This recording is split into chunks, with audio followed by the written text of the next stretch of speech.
hungry? I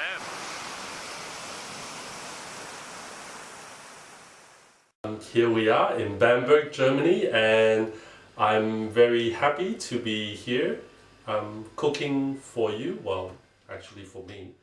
So for our first dish, I'm going to make a crispy skin chicken thigh. But since we're in a tiny little kitchen here, I'm going to have to cheat a little bit by first of all lightly poaching the chicken. Because the chicken thigh innately is quite thick, as you can see, so if you were to just fry it on the outside, it's going to be perfectly cooked on the outside, and then once you cut into the middle, it's going to be raw. So to poach the chicken thigh, first you have to bring some water to the boil, as you can see here. And I'm going to very gently place the chicken thighs in the boiling hot water, like so. And as you can see now, the water's come off boil a little bit with the inclusion of the chicken thigh, right? So once I close the lid, I'm going to let it go back to the boil a little bit, and then the trick is to turn off the flame to let the chicken thigh poach extremely gently.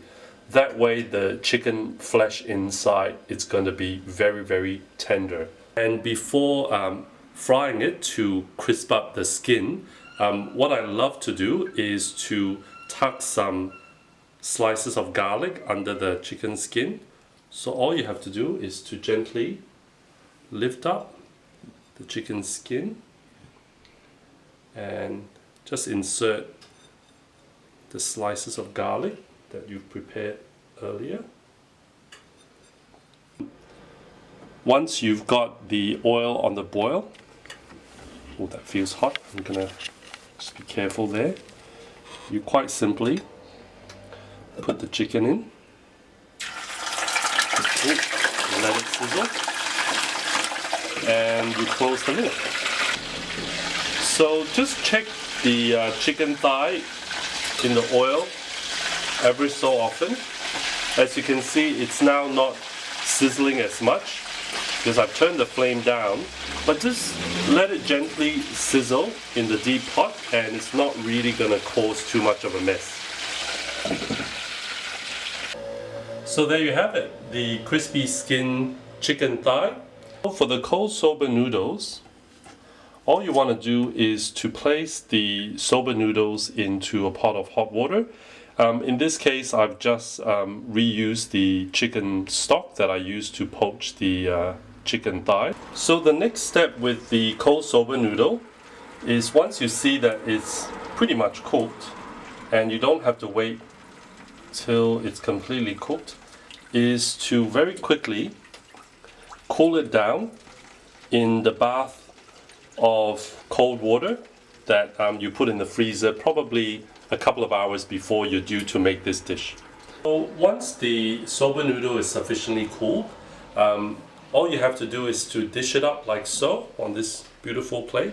And remember the chili pepper and ginger sauce that I made earlier? That would serve as a condiment on this occasion. And you can quite simply drizzle a little bit on the top, just to garnish it a little bit. First, I'm going to place the chopped up garlic into a bit of oil. Actually, I've reused the oil that I've used to fry the chicken thigh, and bits of ginger.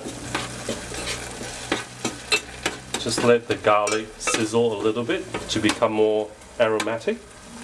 And first, I would add the mushrooms. And you're going to find that mushrooms are very good at absorbing the oil.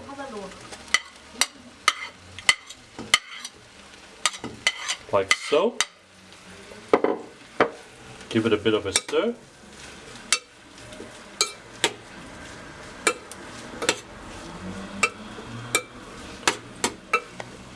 And you can see the flavor of the garlic's infused with the mushroom. And all you have to do as the last step is to add the snow peas.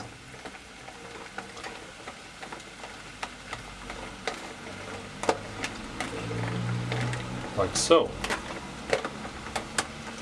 So just after 3 minutes, as you can see, everything's cooked and still sizzling.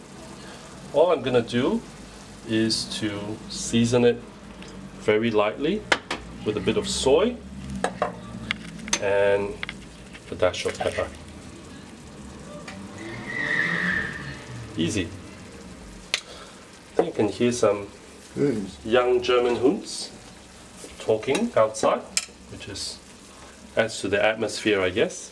And flame off. So there you have it, 3 dishes in just 20 minutes here in Bamberg, Germany. Bon appetit!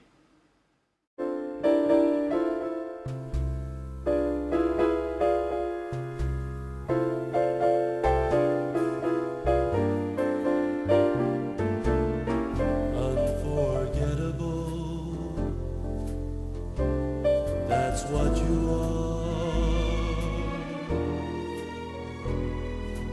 Unforgettable, though near or far.